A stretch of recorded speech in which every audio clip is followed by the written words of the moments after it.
Chittagong highway root, এটা তো এদিকে যাবে। চট্টগ্রাম হাইওয়ে রুট এটা না? এটা একবারে মাঝখানে আইল্যান্ড দিয়া এর মধ্যে। এখানে আবার কি বলে? জি ভাইয়া, সামনে সাইদাবাদ নাম।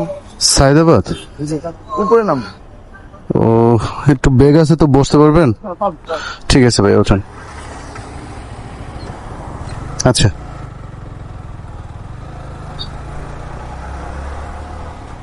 দেখুন আসলে এই ভাইয়াটি আমাকে সিগন্যাল দিল এই কারণে, ওনার একটু লিফট দরকার। কি করব এখন, বাধ্য হয়ে দাঁড়িয়ে তাকে নিয়ে নিলাম। আসলে বিপদে তো সবসময় সব মানুষ পড়ে না, হঠাৎ কেউ না কেউ বিপদে পড়ে যায়। উনি অনেকক্ষণ থেকে গাড়ির জন্য ওয়েট করতেছিল, কিন্তু কোনো গাড়ি না পাওয়ার জন্য পরে আমাকে বাধ্য হয়ে সিগন্যাল দেয়।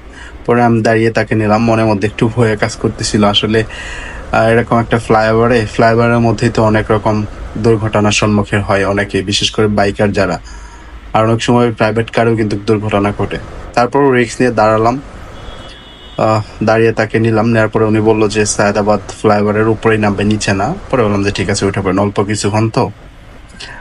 এই জন্য একটু রিস্ক মনে হইলো, কারণ আমার কাছে ফোন, গোপ্রো একটা ক্যামেরা প্লাস বাইক, দুইটা ফোন এগুলো ছিল।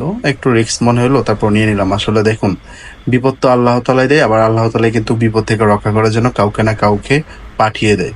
আপনিও যদি সেম কোথাও বিপদে পড়েন, দেখবেন কেউ না কেউ আপনাকে সেই বিপদ থেকে উদ্ধার করতে চলে আসবে। সেম হয়তো বা আল্লাহ তাআলা আমাকে পাঠাইছে তাকেই সিম্পল একটা বিপদ থেকে রেহাই করার জন্য।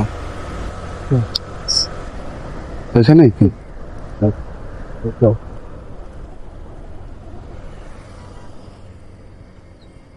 এইখানে নামবেন ভাইয়া? এখানে নামবেন? জি জি। ও, আমি যাচ্ছি হচ্ছে চট্টগ্রাম হাইওয়ে রুট, এটা তো এদিকে যাবে। চট্টগ্রাম হাইওয়ে রুট এটা না? এটা একবারে মাঝখানে আইল্যান্ড দিয়া এর মধ্যে নামার জায়গা আছে, কিন্তু আপনি নামবেন একবার। নামার দরকার নেই, আমার সোজা চলে যাবো তো। মাঝখানে আইল্যান্ড। ঠিক আছে ভাইয়া, ওকে, ধন্যবাদ ভাইয়া।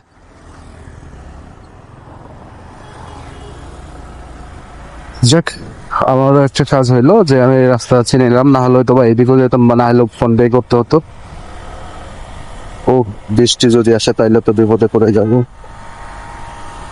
বৃষ্টি অলরেডি শুরু হয়ে গেছে, কি করবো? এখন সামনে দাঁড়াতে হবে, কারণ না হলে ভিজে যাব, সাথে আমার ক্যামেরাটাও নষ্ট হয়ে যাবে অতিরিক্ত পানি পড়লে পড়ে। আর বৃষ্টির পরিমাণটা খুব জোরে আসছে, তাই বাধ্য হয়ে এইখানে যে ফ্লাইওভার, উপরে আরেকটা ফ্লাইওভার, তাই এর নিচে দেখলাম কয়েকজন দাঁড়াইছে, পরে আমিও দাঁড়ালাম। অল্প কিছুক্ষণের মধ্যেই দেখি টোটাল এই দিকটা ভরে গেছে। মানে সর্বোচ্চ 3 থেকে 5 মিনিটের মধ্যে এখানে কমপক্ষে 30 থেকে 40টা বাইকার ভাই অলরেডি বাইক নিয়ে দাঁড়িয়ে গেছে পিছনে। পরে আমি এখান থেকে রেইনকোটটা পরে রওনা দিয়ে দিলাম, কারণ আমার দ্রুতই আমার গন্তব্যে পৌঁছাতে হবে।